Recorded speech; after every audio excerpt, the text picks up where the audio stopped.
આઝાદીની ચળવળમાં મહત્વપૂર્ણ યોગદાન આપનાર અંકલેશ્વરના વંદનીય સ્વાતંત્ર્ય સેનાની શાંતિલાલ કીકાભાઈ શાસ્ત્રીની પ્રતિમાને આજરોજ ગૌરવપૂર્વક પુષ્પાંજલિ અર્પણ કરવામાં આવી હતી. રામકુંડ સ્થિત શાંતિધામ રોટરી સ્મશાન ગૃહ પરિસરમાં આવેલી તેમની સ્થાપિત પ્રતિમા પર ગ્રામજનો અને આગેવાનો દ્વારા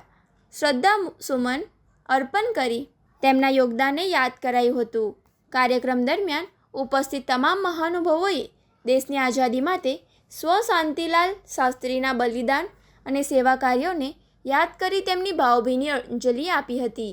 પુષ્પાંજલિના કાર્યક્રમમાં નગર સેવા સદનના પ્રમુખ જિગ્નેશ અંડાળિયા, અંકલેશ્વર શહેર ભાજપ પ્રમુખ ધર્મેન્દ્ર પુષ્કરના, ઉદ્યોગ અગ્રણી હરીશ જોશી, નગરસેવક ભાવેશ કાર્યસ્થ, વિનય વસાવા સહિતના આગેવાનોએ ઉપસ્થિત રહ્યા હતા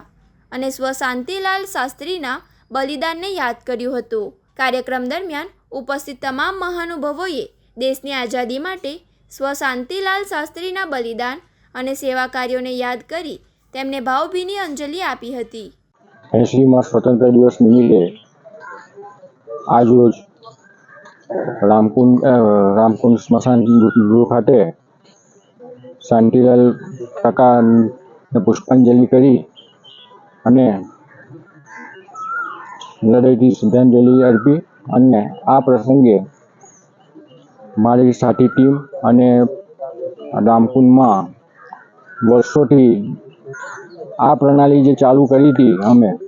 તે હરીશભાઈ જોશી અને ભૂપેન્દ્રભાઈ શોપના સારા હેતુથી અમને બધાને ભેગા કર્યા હતા અને આજે વર્ષોથી અમે અમારી આ પ્રણાલી કરીએ છીએ અને ત્યાર પછી અમે બીજા અનેક વિસ્તારોમાં ધ્વજવંદનનો કાર્યક્રમ અમે કરવા જઈએ છીએ અને આ પ્રસંગે અમે આવીએ છીએ. અમને પણ આનંદ થાય છે અને એક અલગ નાગરિકોમાં બી અલગ પડે એના માટે હેતુથી અમે બધા અહીંયા ભેગા થઈને અહીંથી અમારું કાર્ય શરૂ કરીએ છીએ. સર્વને 80મા ઇન્ડિપેન્ડન્સ ડેની શુભકામનાઓ.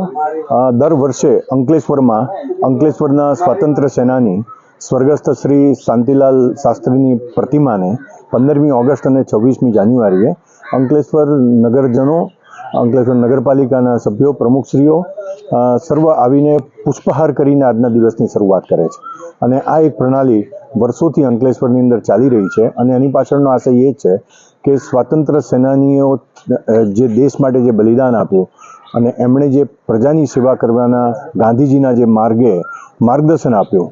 એ નવી પેઢીને પણ એનાથી અવગત રહે અને સતત કનેક્ટેડ રહે એ આશયથી આ કાર્યક્રમ સતત વર્ષોથી ચાલુ રહ્યો છે